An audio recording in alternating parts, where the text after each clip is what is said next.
out to you just this first week? What's been your impression? Effort and attitude have been really good, and that's been the best part. It's fun coaching this team right now. You guys are so established defensively. What's maybe been the most pleasant surprise after? I don't know if there's been a surprise defensively. Just been really happy with their level of communication, the way they're playing together, and their effort. Is your young two quarterbacks on scholarship, they pick up sort of where they left off at the end of the spring? What have you seen from those guys? Yeah, we're kind of approaching fall camp this year. We always do, but a little different is we want to throw everything at them quick. I want to get that first unit available to run anything that we need to run this year early on, and then we'll start scaling it back and dialing it a little more. So we're throwing a lot at those guys, particularly Harburg. But, yeah, they picked up right where they left off in spring. Both of them are doing really good things. Is that a situation where one of them will go into the fall sort of like squarely ahead of the other, or could it be a number two? How do you sort of? Yeah, I have no idea how it'll shake out right now. Both of them are doing good things.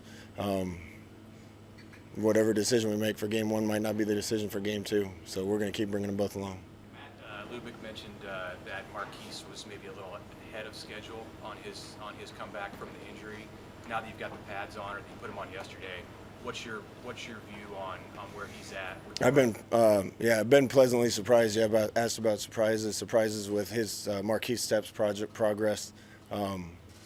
Weren't sure he was going to be 100% coming into camp. I still don't think he's quite 100%, but he's stacked some pretty good practices together. Is farther along with knowing the scheme and everything than I expected him to be. I've been really happy with his performance in the first two practices. How much does his experience in comparison to your other backs help him in his bid for playing time? No, it always helps to be older and be more experienced. Scott, you mentioned in your opening press conference sort of getting guys set where they are depth chart-wise. I think you're talking about. Do you have like a timetable on kind of wanting that, before you go into your Illinois prep? Yeah, we're already kind of there, to be honest with you. We're splitting up groups a lot more, getting young guys a lot more reps. That's the way it's operated in Nebraska for a long time. I want a lot of reps to go around. Repetition matters. So when we split up, the top guys are going together almost all the time.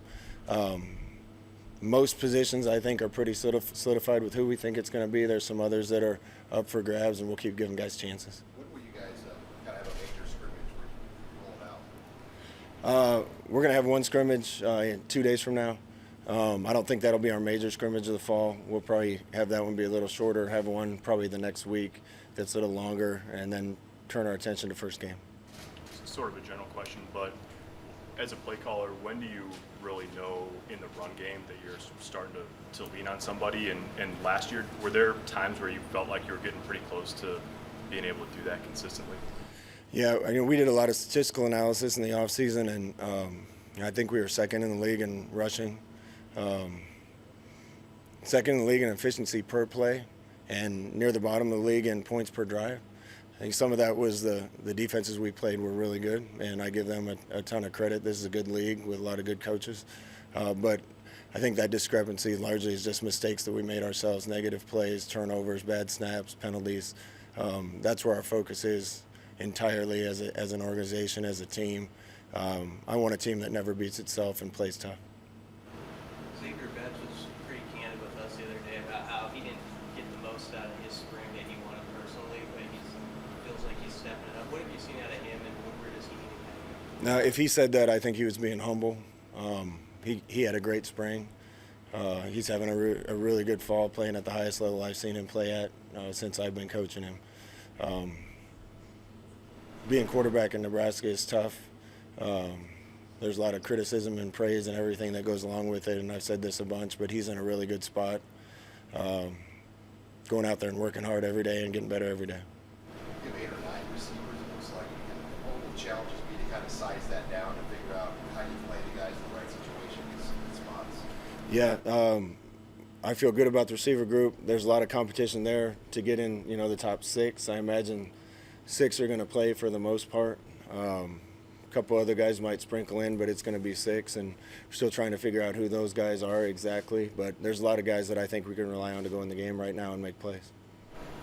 As special teams to this point, have you been kind of getting what you want out of it? Yeah, just 2 days ago, we were doing individual drills on special teams, and I think Coach Dawson, who's been doing an unbelievable job with that, said we got 138 reps of individual technique in a 10-minute period on special teams. And the guys have bought into it. Man, they're working hard in those drills. We can't find any loafs at all, people taking a play off on those drills. The guys know how important that is, and that could be a little difference for us in several games. So I see great leadership by Coach Dawson right now, and great effort and attention to detail by our team. Is punter and kickoff specialist still up for grabs? Yeah, I would say punter's up for grabs and kickoff special's up for grabs. You know, feel really good about Connor with one more year as our field goal kicker. But who's going to kick off, I'm not sure yet, and it could be one of three guys. Is there anything you can say or want to say about Jared Lambrecht, his status, or maybe doing something else? Yeah, Jared is going to move on. Jared and I have been friends since 1989, so we figured it was 32 years. He's responsible for a lot of the progress that we made around here, getting things done. One of my best friends in the world, and was infinitely valuable to us around here. I'm going to miss him, but he had another business opportunity that he wanted to go try.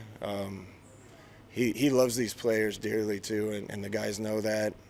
And I think part of the reason he's leaving is looking for opportunity to be able to help them in a different way. So we'll miss Jared. Those are some big shoes to fill, but feel good about the guys we have doing it. Hey, Coach, we saw Coach Osborne out there the other day. How nice was it to see him out there, and his advice ever offered or asked for when he's out there? Coach Osborne's around a lot, and I want him around as much as he wants to be around.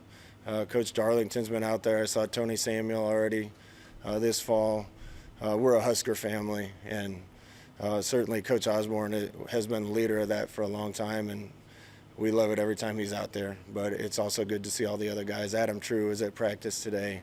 It's great to see a lot of guys that coached and wore Nebraska uniforms back at practice, being around our guys. You look for a permanent replacement for that chief of staff right now, or fill it with what you have? Yeah, Andrew Sims has been Jared's assistant for a long time. We almost lost him to another school to go be the full-time DFO, so he's going to step into that role, and we'll get him some help as well. You mentioned throwing a lot at the guys early in camp. Are you starting to see a separation in the guys who can process that information a little quicker? Yeah, for sure. You know, we're pushing the young guys pretty hard, and we're pretty tough on them. That's demanding to know everything that they need to know as fast as we're trying to get them to know it. So there's a little bit of separation between the guys that have been there, done that, and the guys that are learning it for the first time. But we're going to keep repping them. The more reps those guys get, the faster they'll be able to catch up. Are there any of those young guys that are really kind of standing out in the way they're handling some of these things you're throwing at them? Yeah, there's a bunch of them. Obviously, it helped for the guys that were here for spring ball and early enrolled. Guys like Marquis, guys like Gabe, those guys and others, those guys have had a lot of reps already and are a little bit ahead. But some of the guys that came in this summer are doing a really good job. So we're throwing them in the deep end, and we need to know really fast which ones are going to sink and which ones are going to swim. Coach Randolph Kapai, is he out for an extended period of like when we were in there? Yeah, we've had a few nicks and bruises here and there, and guys that'll be out for a few days. Randy's is going to be a little longer. Well, he was doing some really good things in camp too, so really excited about his future, and hate when those things happen, but we'll be without him for a little bit. You mentioned Gabe Urban. How good do you feel about where he's at, about being a guy who could maybe contribute 3 weeks from now? Yeah, I think Gabe's ready. And one thing I'll say about him is he came in as an adult. He was very mature in his approach to everything when he came in. That's usually the telltale mark if they're going to be ready to play early on. He's done a good job learning it. He competes, and he'll definitely be in the mix at that spot. Coach Stepp was complimenting his pass protection. I mean, how impressive is that for a true freshman to come in with that such a physical, specimen and pass block that well? Gabe? Yes. Yeah, I think the running backs in general have been doing a good job in pass pro, and that's a tough assignment. First thing is knowing who your guys are, making sure you're disciplined with your eyes.